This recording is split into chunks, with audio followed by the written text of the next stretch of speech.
Tara guys, samahan niyo po akong mamasyal sa mall. Since day off naman ng mga anak ko, kaya mamasyal po muna tayo. Ito yung isa sa mga paborito naming mall na pasyalan dito sa Manila, ang UP Town. Napakalaki rin ng mall na to guys, at napakasarap mamili dito at syempre kumain. Guys, ang sarap kumain dito, maraming pwedeng kainan dito na resto. Ayan guys, bali naglalakad muna kami dyan, papunta na kami sa mall mismo, sa aming kakainan. Syempre nadaanan din namin yung ibang mga outlet dyan at mga ibang resto, katulad nitong Yabu. Isa yan sa paborito namin kainan, pero since meron pa kaming isang paborito ditong kainan, so dun muna kami kakain. Yan, samahan niyo po kaming maglakad. Yan, napakalaki nitong mall na to guys. Ang sarap mamasyal dito. Kulang yung oras mo syempre pag paikot-ikot lang, at syempre kailangan meron tayong budget para dyan. Kaya hindi kami masyadong nagmamall guys, kasi magastos. Ngayon lang kasi may namasyal kami, then may pinalitan, may sinadya yung anak ko din. Nagpalit siya ng, may pinapalitan siya, so dumiretso na kami ng UP Town. Ayan guys, papunta na po kami sa mall. While walking to the mall mismo, meron diyang mga may mga mga pwesto-pwesto, yung mga gutom na, yung mga tusok-tusok dyan. Ayan, pwede kayong bumili dyan. Yung mga nag-aapura talagang nagugutom na, pwede dyan. Yan yung mga mabilisan na kain.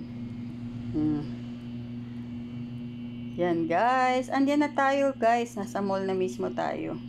Naglalakad na po tayo. Wala akong makitang music guys hindi talaga pa ako masyadong marunong dito sa YouTube. Hindi ko makita yung audio library. Sinearch ko na siya, nag-search na ako sa YouTube mismo. Sinesearch ko yung audio library. Hindi ko pa rin talaga, naninibago pa ako. Hindi ko pa kayang mag-upload talaga ng my music.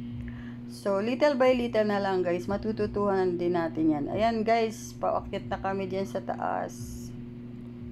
Malapit na kami sa aming pupuntahan, sa aming destinasyon. Makikita nyo guys, bakit gustong-gusto namin itong lugar na to. Gustong-gusto namin. Every time na pumupunta kami ng UP Town, dito talaga lagi kami nagpupunta sa kainan na to.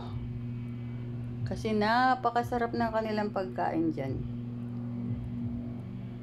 Last punta namin dito, April pa ano na ngayon? So, May, June, July, August, 4 months ago pa kami pala nagpunta dito. Ayan guys.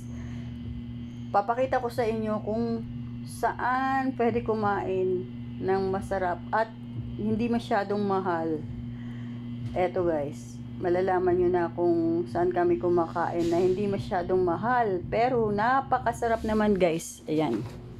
Yan, ang cilantro. Diyan kami kumakain guys. Napakasarap ng food nila dyan. Yan, nachos. Nako, panalo yan guys. So, bago kami magpunta sa main course, kumakain muna kami ng nachos. Inuuna naming orderin yan kasi medyo matagal yan. 30 minutes yan, beef skewers. 30 minutes yan bago lumabas pag in-order mo. Kaya kailangan, para hindi ka magutom, unahin mo muna yung beef nachos. So, ayan, beef skewers. Malaki yung servings nila dyan guys, kasi isang order nga lang, naghahati pa kami ng anak ko So, isang order lang yan, dalawa kami. At ito naman yung paborito ng anak kong burger. Yan, yung anak kong lalaki. Yan ang kanyang paborito dyan, burger. Guys, napakasarap niyan. Panalo ka dito sa cilantro. Mura na, masarap pa. Hindi siya masyadong mahal. So, kung naghahanap kayo ng resto na pwedeng kainan na hindi masyadong mahal, try nyo po dito sa cilantro.